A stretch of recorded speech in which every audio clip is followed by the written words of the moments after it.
والصلاة والسلام على أشرف الأنبياء والمرسلين سيدنا محمد وعلى آله وأصحابه أجمعين.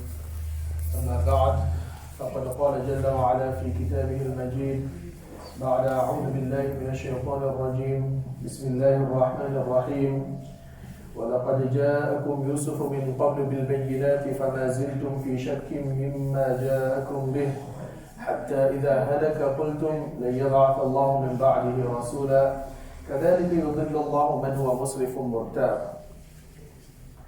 Alhamdulillah, my respected elders and brothers, ulama kiram, Hafaz kiram, it is only through the grace of Allah subhanahu wa ta'ala that Allah subhanahu wa ta'ala has once again allowed us to witness this Mubarak day of Jumu'ah. خَيْرُ يَوْمٍ طَلَعَتْ عَلَيْهِ الشَّمْسِ. Rasulullah sallallahu alayhi wa sallam has said that the most blessed of days, the most virtuous day upon which the sun ever rises is this Mubarak day of Jumu'ah. So it is indeed a very blessed day. It is only for us to maximize and derive maximum benefit from today. Nabi sallallahu alayhi wa sallam has said in the one hadith that in the day of Friday, there is an hour, there is a moment of acceptance. A servant can ask from Allah anything he wants, which is permissible of this dunya and akhirah. And if it coincides with the time, which is the time of acceptance, his dua will definitely be accepted. And Nabi sallallahu alayhi wa sallam has not given us this time. Why? Because he wanted us as an ummah to maximize and ask from Allah throughout this day. In the first hadith that we started off, Nabi sallallahu alayhi wa sallam said, فَأَكْثِرُوا فِيهَا عَلَيَّ الصَّلَاةِ. Increase your recitation, not just send, increase your sending of salawat upon me when the day of Friday comes. So we should try and do it as a daily practice. But when the day of Friday comes, if we have not yet, then we increase. So let us start off by reciting durood once. Allahumma salli wa sallim wa barik ala Muhammadin abdika wa rasulik. Wa salli ala al-mu'mineen wa al-mu'minat wa al-muslimeen wa al-muslimat wa barik ala Muhammadin wa azwajihi wa dhurriyyatihi. Alhamdulillah, as we had mentioned, Allah subhanahu wa ta'ala has blessed us with this Friday. And like this, Allah subhanahu wa ta'ala, on many numerous occasions, Allah subhanahu wa ta'ala keeps blessing us with bounties so that we can maximize and derive benefit from them.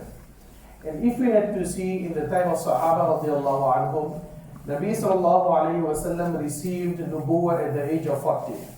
And what today we want to share is how we fall behind in taking maximum benefit when the opportunities arise.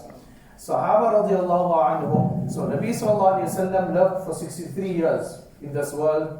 At the age of 40, he received Nubuwwah. From there, he started calling people towards Allah. The message, the responsibility of spreading and tabligh.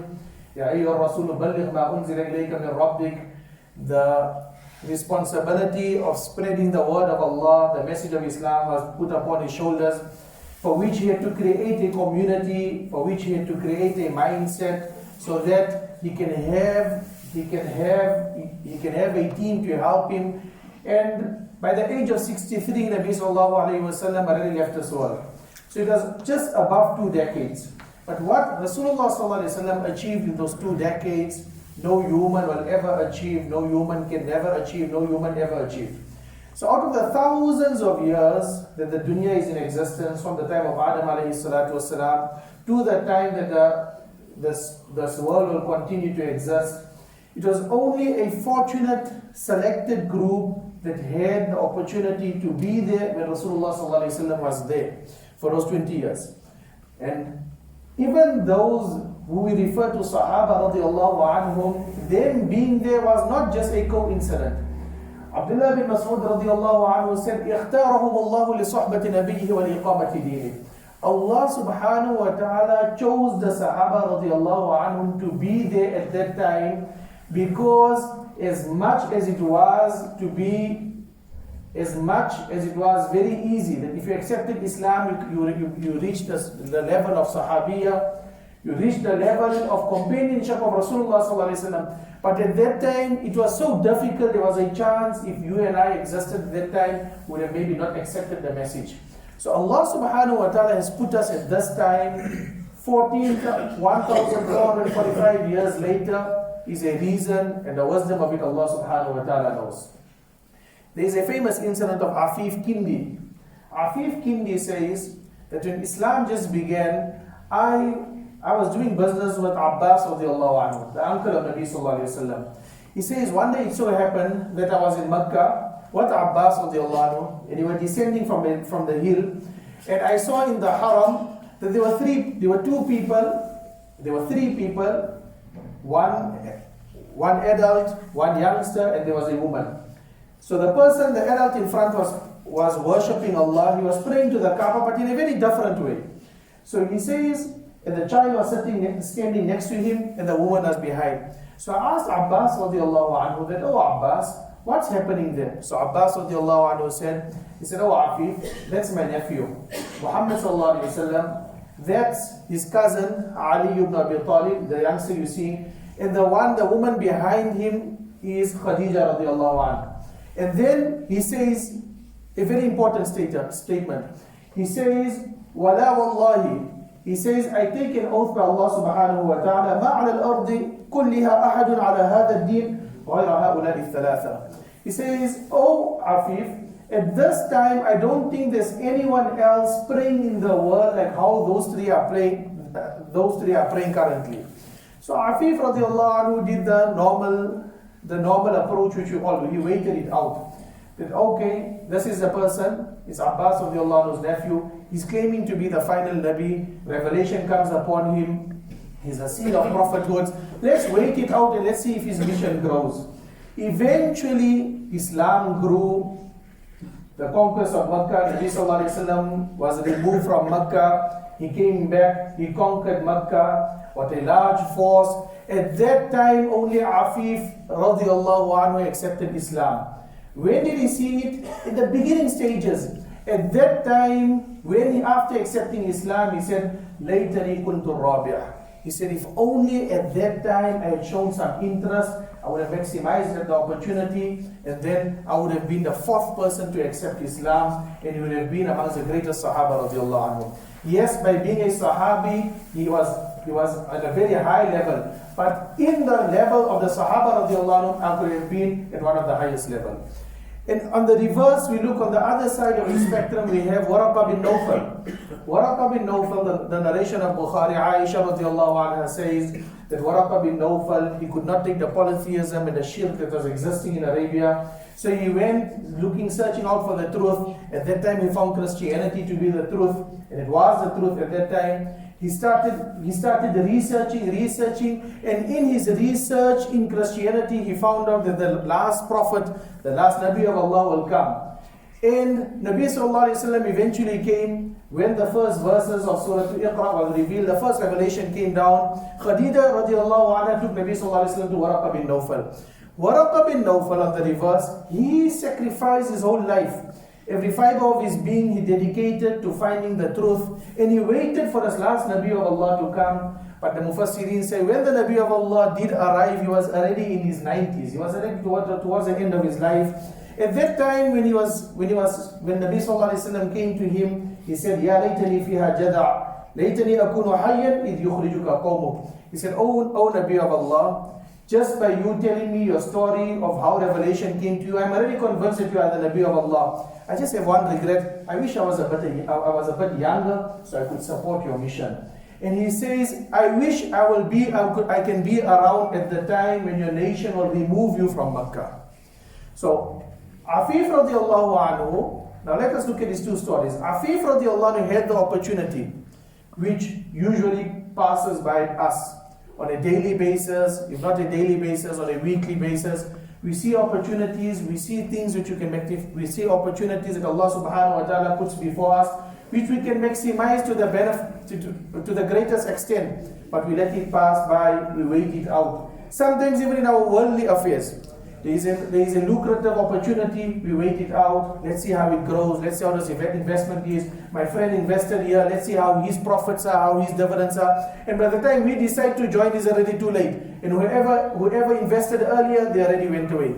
Now in terms of akhirat, we also apply that mentality, and even to a higher degree. That an opportunity comes before us, we do not strike while the iron is hot. When the time passes, then we sit with regret. So Allah subhanahu wa ta'ala brings these opportunities in front of us, my dear brothers, because Allah subhanahu wa ta'ala through His wisdom knows why Allah subhanahu wa ta'ala put us at a certain time, at a certain place, and why Allah subhanahu wa ta'ala is presenting these opportunities to us. It is for us to maximize. If you look at Waraqa bin Nawfal radiallahu anhu, Waraqa bin Nawfal, his entire life he was desirous to find the truth. But when the truth did eventually come, it was too late. And Aisha radiallahu anha says that after the meeting of Nabi sallallahu alayhi wa sallam, a few days or a weeks after that, he passed on and he wasn't there. Yes, Nabi sallallahu alayhi wa sallam, the narration of Aisha radiallahu anha also, he says that I saw Waraqa bin Nawfal in the stages of Jannah. So he did achieve his outcome, which was to attain Jannah. But he wanted to maximize on the opportunity of being with Nabi sallallahu alayhi wa sallam.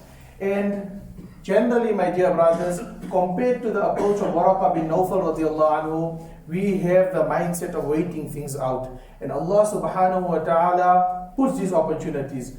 We sometimes feel that if I was in this area, if I was in this country, then I can maximize. There are so many dini activities happening. There is a story of Alqamah radiallahu anhu. Alqamah rahimahullah, he was a tabi'i. Alqamah was originally from Kufa. He says that in my search of knowledge, I left Kufa and I one day ended up in Sham. One day I entered one of the masajid of Sham and I performed 2 rakats of salah. And as a student of deen, I went there and then he made a dua to Allah subhanahu wa ta'ala after the 2 rakats. He said, Oh Allah, Allahumma yassir li jalisan salihah. Oh Allah, facilitate for me today to sit in the company of one of your righteous servants, oh Allah. He says, after making this dua, I saw a person entering who seemed to be a great sheikh. He had followers behind him. He says, it so happened that this great sheikh came and he sat right next to me. And then I asked him that, who are you? And he said, I am Abu Darda, radiallahu anhu. Alqamah says, immediately I knew that my dua is accepted. So he was fortunate to be in the company of Abu Darda, radiallahu anhu. So Abu Darda now asks him, he said, oh Alqamah, where are you? Who are you? So he said, I am Alqamah. He said, where are you from? He said, I am from Kufa. Now, this is a point I want to emphasize. Abu Darda radiallahu anhu starts asking him. He says that you from Kufa, you came all the way till here. Alaysa fikum sahibi sirri Rasulillah sallallahu alayhi wa sallam. He says, back in Kufa, back at your hometown, isn't there a person who knows the secrets of Rasulullah sallallahu alayhi wa sallam? Referring to Hudhayfa bin al-Yaman radiallahu anhu. Then he says, أليس فيكم الذي جاره الله على لسان نبينا محمد صلى الله عليه وسلم يعني من الشيطان. He said, isn't there amongst you there in Kufa the man who Nabi sallallahu alayhi wa sallam said Allah is protected from shaitan? He says yes. He was referring to Ammar bin Yasir radiallahu anhu. Then he asked him the third question. He said, أليس فيكم صاحب السواك. Isn't amongst you back there in Kufa the attendant of Nabi sallallahu alayhi wa sallam, the one who carried the miswak of Nabi sallallahu alayhi wa sallam, the sandals of Nabi sallallahu alayhi wa sallam, who would always be there to serve Nabi sallallahu alayhi wa sallam? He's referring to Abdullah bin Mas'ud radiallahu anhu. So what Abu Darda radiallahu anhu wanted to show to Alqamah rahimahullah was that at times we feel like in our home environment, we are not in the ideal place. But Allah subhanahu wa ta'ala knows where Allah subhanahu wa ta'ala put us here. Allah subhanahu wa ta'ala knows where Allah subhanahu wa ta'ala chose for us the Basonia. Allah subhanahu wa ta'ala knows where Allah subhanahu wa ta'ala brought us from an area which had a loud adhan. The masajid were full. The Darul Ulooms were running. But Allah subhanahu wa ta'ala knows why He took us out from that area, because we can get closer to Allah subhanahu wa ta'ala while you are in the current situation. And that is my point. And at times, when we are in our low, we can maximize even further. We know the work of Tabligh. At the beginning, when the revival of it started, Maulana Ilyas rahmatullah alayhi, he had amongst his murideen was one Maulana Abdullah rahmatullah alayhi, Mewati. So the work of the Tabligh, which we look at in the current form, where we have the brothers going in their busy schedule from door to door, trying to call people towards the greatness of Allah, remind them of their objective in life. So at that time, Maulana Ilyas sent one of his close associates, Maulana Abdullah. He said that go and tell, not the non-Muslims, just the Muslims, remind them. And at that time, there was a force of the British, the colonialists at that time in the Indo-Pak region, to remove Islam and bring people onto atheism. So he said, go and remind people about the greatness of Allah. So Mullah Abdullah says sometimes he used to remind, going to the farmer, going to the laborer, going to simple people. He said at times it turned out that while he was speaking about the greatness of Allah, then people would abuse us. At times physically, and at times what worse, they would hurt us emotionally. And then we would return to the masjid, sometimes with a sore body, tired, worn down, feeling all down. We would make dua to Allah subhanahu wa ta'ala. They would perform tahajjud, and then we would fall off to sleep in the masjid. We would not go home, we would maximize so that it can be in i'tikaf in the masjid. Later on, it so happened the same Maulana Abdullah, people realized his worth, that he was calling us only to Allah subhanahu wa ta'ala. He's a genuine man. He is an ambassador of Nabi sallallahu alayhi wa sallam. Eventually Allah subhanahu wa ta'ala made him the imam of the masjid. People in the hundreds and thousands came and made tawbah at his hands. So one day, one person, one of his close associates said, "Oh Maulana, do you remember those days? You remember those days when you would go into the fields, you would call the laborer, you would call the farmer, at times you would go to a person, he would not like your approach and he would abuse you. Do you remember those days, how difficult it was for you compared to now, how much honor Allah subhanahu wa ta'ala has given to you?" And what was the answer of Maulana Abdullah? Maulana Abdullah says, "Truly speaking, we miss those days in which we suffered. Because those are the beginning days. Allah subhanahu wa ta'ala rewards upon sacrifice, my dear brothers." He said, "Come, I tell you why." He said, those times you would come all tired, sometimes beaten up. We had no one to complain to. We would put our head down in sajda, cry to Allah subhanahu wa ta'ala. After that, when we would go to sleep, every night we would see Muhammad sallallahu alaihi wasallam in our dream. He said, now the opportunity is gone. Allah has given us honor. That sacrifice is gone. What that sacrifice, the dreams have also gone. So my dear brothers, Allah subhanahu wa ta'ala has chosen us to be in this area, or whichever area. If you are a traveler and you are around here, if you are walking around this area, Allah subhanahu wa ta'ala told us, Allah subhanahu wa ta'ala knows why He chose us to be in a certain area and a certain time. The fitnas of this time are coming in. It's raining down upon us. But Allah subhanahu wa ta'ala knows Allah subhanahu wa ta'ala created us. Because within all of us sitting here, we have the ability to maximize, even in the time of fitan, and get closer to Allah subhanahu wa ta'ala. Let us maximize on the opportunities. As Musalla has been here, we have a madrasa in the area. Times we just take it and we ignore it, and we take it to be blessings, and we take it to be like a right. Every area is supposed to have this. Let us maximize, let us support the truth. Otherwise, let us not be like Afif radiallahu anhu, where we have that regret that I moved to a certain area. There was nobody doing the work of deen. There was no ta'aleem taking place. We can take a kitab, my dear brothers, we all know how to read. There's a Fadali Amal with the assistance of the Imam. We sit down. One person will see us, he will join us. A second person will come. On the day of Qiyamah, for as long as that halaqah, for as long as the gathering of ta'aleem continues, we will leave this world. We don't know how long Allah will keep it alive. We will continue receiving rewards. May Allah subhanahu wa ta'ala give us the opportunity to maximize when moments are given. Today is the day of Jumuah. Let us maximize on that even. Very simple. Recite excessive salawat. After Asr, Nabi sallallahu alayhi wa sallam said there is a time of acceptance on the day of Friday. Abdullah bin Mas'ud radiallahu anhu says, I have very high hopes that it is the time between Asr and Maghrib. And even closer to Maghrib, that I feel that the time of acceptance is that time. Today, let us retire a bit earlier. Let us go to a masjid. Let us come in early for Maghrib. Let us make dua. Who knows that one dua with sacrifice, Allah subhanahu wa ta'ala can open up all those blockages that are there in this worldly life, and Allah subhanahu wa ta'ala can make it a means of our Jannah. Subhanallah bihamdihi, subhanallah wa bihamdika, nashhadu an la ilaha illa anta, astaghfiruka.